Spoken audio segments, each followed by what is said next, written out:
What a beautiful setting we're in. What brilliance you've been surrounded by all day. Speaker after speaker, person after person has taken my breath away. And I'm sure it has yours as well. But now I'm going to ask you to take yourself out of this beautiful opera house. Close your eyes. Now those seats that you are sitting in are no longer in a plush opera house, but they actually happen to be at an NFL stadium. Let's call it University of Phoenix Stadium in Arizona. The crowd is going wild, the energy is electric. Everybody's there for this game, this sport that so many Americans love. And right before the game, two people come to shake hands on the sidelines. One coach, one referee. Now you might be thinking this is a scene that plays itself out time after time after time in every football game that has ever happened over the course of the sport even in existence. Why does this matter? But each one of you had an image that came into your head of what you believe a coach looks like and a referee looks like. Now I'm going to ask you to imagine that those two proud members were women. That's what happened last year at University of Phoenix State.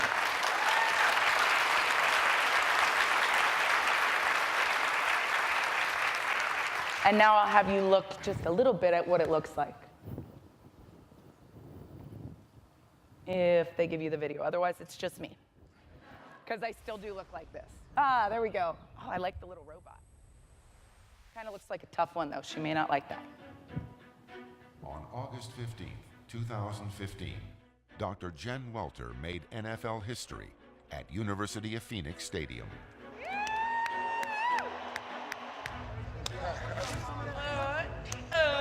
Yeah.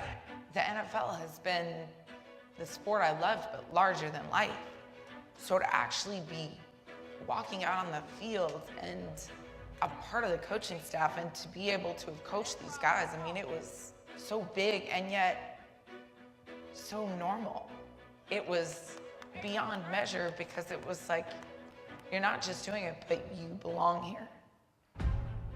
Welter's resume, knowledge, and charisma made her the perfect candidate to handle such a groundbreaking role. The beauty of this is that though it's a dream I never could have had, now it's a dream other girls can grow up and have.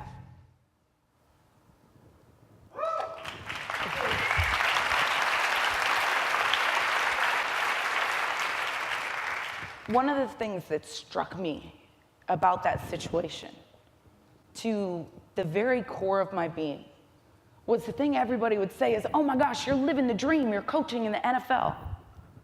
And I would have to back them up. Because never once in my entire football career, which I'll tell you about, right? 4 world championships, 2 gold medals, an 8-time Pro Bowler, never once was there a glimmer of a hope, of a whisper, of a dream that I might one day be able to walk on the sidelines of an NFL field.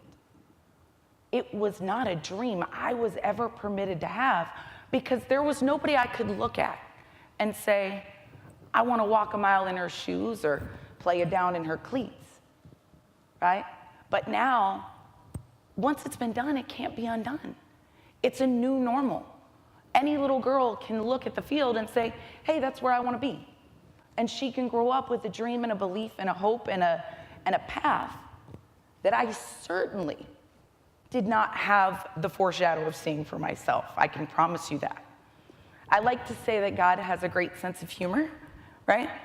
He took many of the things that I absolutely said I would never do, and he was like, oh, I got you, Welter. Here, hold on a second, right? Now you're gonna do it.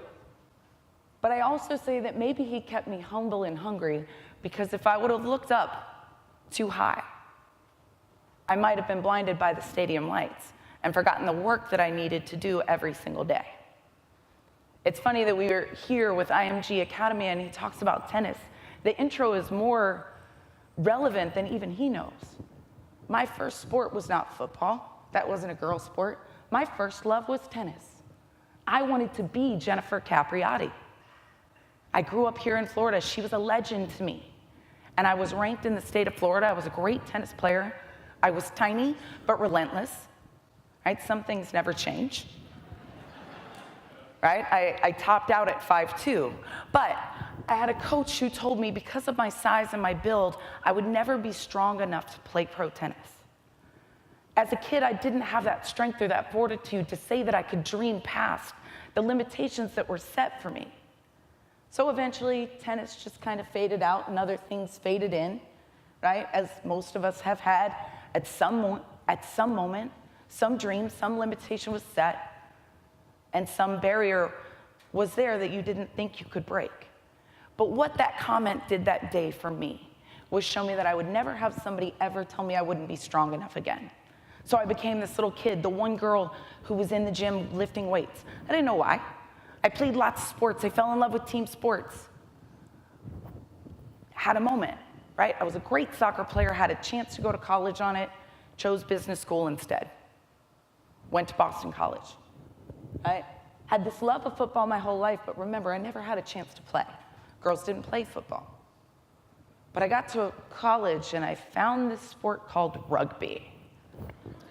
Oh, it was so on, right? I played for all 4 years. I was this relentless little player, and thankfully we have an international crowd because that means you do know what rugby is. But I was a prop. So at 5'2", 130 pounds, I was not supposed to be there, right? I was this tiny little relentless bugger that they just couldn't beat for some reason. Got recruited to the under-23 national team, at which point they said, "We love you. You're one of the best players we have." Frankly, and this was Harvard, I know we have some Harvard in the house, Boston College and Harvard played against each other all the time. The head coach was a Harvard coach. She was like, "I have girls who are scared of you." This is no lie. However, at this level, I would have to double your size, right? I can teach somebody else to do what you do, but I can't double your size. I'm sorry. You're too small. So too small. The girl who couldn't, shouldn't, and wouldn't do it her whole life finally got a real job. I thought sports was behind me. I needed to grow up. I needed to be an adult. I still haven't gotten there, but I took that job, and I remember telling my mom, though I was teaching aerobics before and after work, playing flag football on weekends, I remember telling my mom, it sounds like the financial institutions that were drawn up there, by the way, that I felt like I was dying a little each day. That this kid who used to believe I had wings, that I was invincible, that nothing could hold me back, was no longer there. And then it happened. I got recruited for a tryout for this women's football team. And I had this defining moment. It was the sport I had loved my whole life. Like that guy you have a crush on and you always hope he would notice you. But he's really tall and he doesn't look down, I don't know. I'm right here. And now this sport was finally here, this chance, this love. And I had this fear. What if they tell me I'm too little again? And I struggled with it, I really did. I didn't know if I could handle that rejection again. And the decision I finally came to was I'd handled a lot of rejection in my life. And I could get over it just like I had before. But the one thing I didn't want is to wonder for the rest of my life, what would have happened if I would have just tried out for that football team? I say that as somebody who's now made history in men's professional football 3 times, not to mention women's football. But I think we all have that moment of fear, that voice in our head that threatens our very pivotal points in our life, where we just might not want to step outside that box because rejection is just so damn scary. And yet, I'm here today to say, what would have happened if I had not tried out for that football team? When I made that football team, I knew I was stepping into my destiny. I felt it.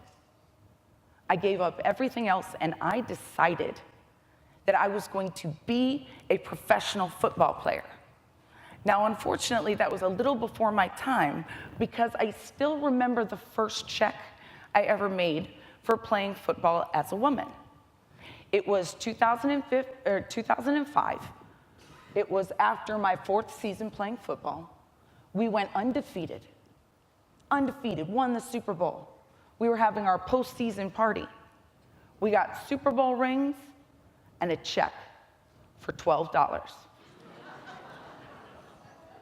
It was literally $1 a game. In my 4th season, I finally reached the pinnacle of being a professional woman in football, and it was $1 a game. Now, my value was priceless. The check was $12 because that was the budget. However, that check was so valuable to me that I kept it, right? And that was before photo deposit, where you could cash it and keep it. It was a choice. Right now, that's really easy, but then it was a choice. And I can tell you I was not exactly rolling in the dough. But that check came with me all the way to Arizona when I coached the Cardinals because that's what I was doing it for. There was no grand master plan of I'm gonna break down the door and get to the NFL. Never once crossed my mind, gotta tell you. Never once. When I started playing, the biggest goal you could have was win a Super Bowl. We won one, okay? Won 2, okay? Won 3, okay? Won 4, okay? At that time, I think I was about an 8-time Pro Bowler, and then you wonder what's next. So then they announced they're gonna have the very first Team USA, first Women's World Championship. And I made that team at 5'2", 130 pounds. I led the team in tackles, the girl who was not supposed to be there. The one who was told what she couldn't, wouldn't, and shouldn't do her whole life led the team in tackles. Right? I was so little on that team, they called me kid. I was told all the time, well, you don't look like a football player. Well, congratulations, this is what a football player looks like. I would ask them, how many football players do you know, right? This is also what a coach looks like. We let what somebody else sees or what they imagine or what you envision when you close your eyes and envision a coach or a football player or an artist or a creative or any of those things. We let that define the entirety of what that vision looks like. And I certainly wasn't it. And yet there was no first. So how do you have this idea before anybody even has done it, right? Then we won our 2nd gold medal. We came back, we thought we had changed the game. We have gold medals, we got rings, and we came back to the US and we were like, boom. And nobody knew we existed. We were the best kept secret in sports, and I was like, yep, that's kind of a consolation prize, but not really. So then I get this call from this team called the Texas Revolution.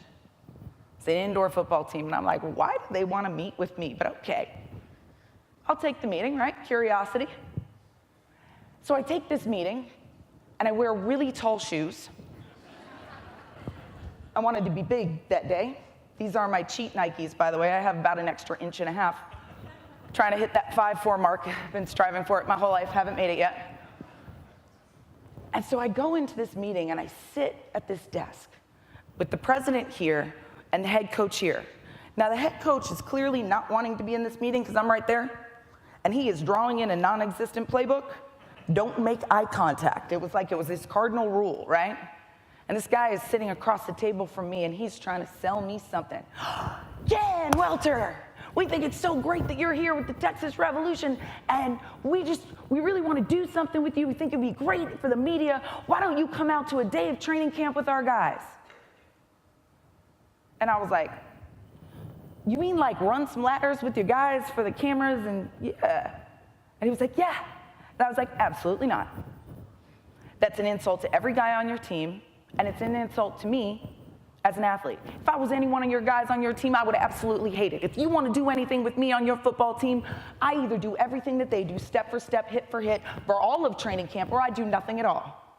And in my mind, I thought, I just got myself killed. Itty bitty chihuahua, big bark, Welter, way to go. I do have a Chihuahua, by the way. That's my dude. He doesn't realize he's little either. He takes after his mom. Oh, we're in this meeting. He looks like I have assaulted every sensibility he has. He's like, ah. And Coach Dub looks up at me for the very first time, and he smiles and he nods his head.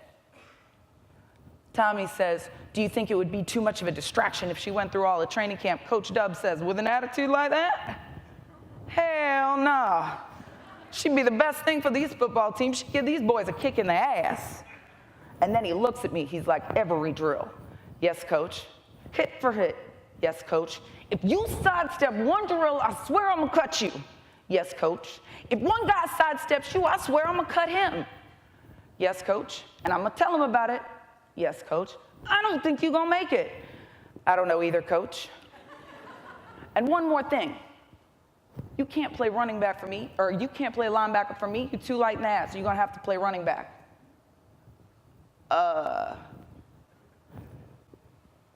Excuse me? So see, what I do is I tackle. Like, I'm really kind of good at that, right? Like, rugby, football, it's what I do. And I run to people, not away from them. So you want to take everything that I'm good at, flip it on its head, and make me do exactly opposite? That's what you're saying? That's the only way I can take you. Okay, well, you're the coach. So what started out as a publicity stunt turned into something real because I refused to be a token. And that's something I would tell anybody. It doesn't matter how you get your foot in the door. What matters is that you kick butt when you do, right? So I stayed on that team for a year. Nobody expected it, but we really bonded. They looked out for me on the field, and I looked out for them off the field. Because when I saw that something wasn't right, I would call people out on it. Not really popular at times with the organization, but guess what? I was the #1 story in the country, so go ahead and kick me off the team. I might just tell everybody, right? You have that invincibility syndrome, right? Like, go ahead, do it. I dare you. I have a skirt. You want to discriminate against the one girl you got? Not a good idea. Probably not. So next year, we had a new head coach, and we went into a meeting. I thought I was done, right? I'm done with this team. I survived a year. I'm good. Right? By the way, I was also 37 years old at the time, playing football against men at 5'2", 130 pounds. I was the last woman in the world who did it, and who should have done it, and maybe that's why it worked, right? I also had a doctorate in psychology, so I mess with minds for a living, right? That helps. But we have a new head coach, and he sees how the guys react to me.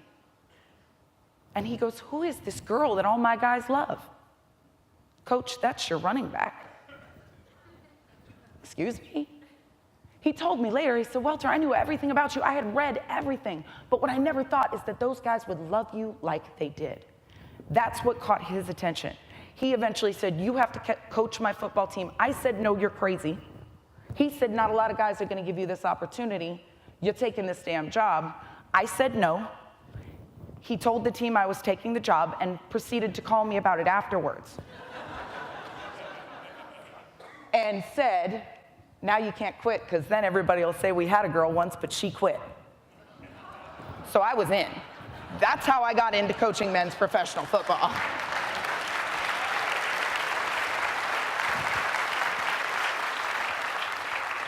Now, to make the jump from arena to the NFL, that was a little scarier, and I'm going to do my best because I have 1 minute, so bear with me if I rock real fast.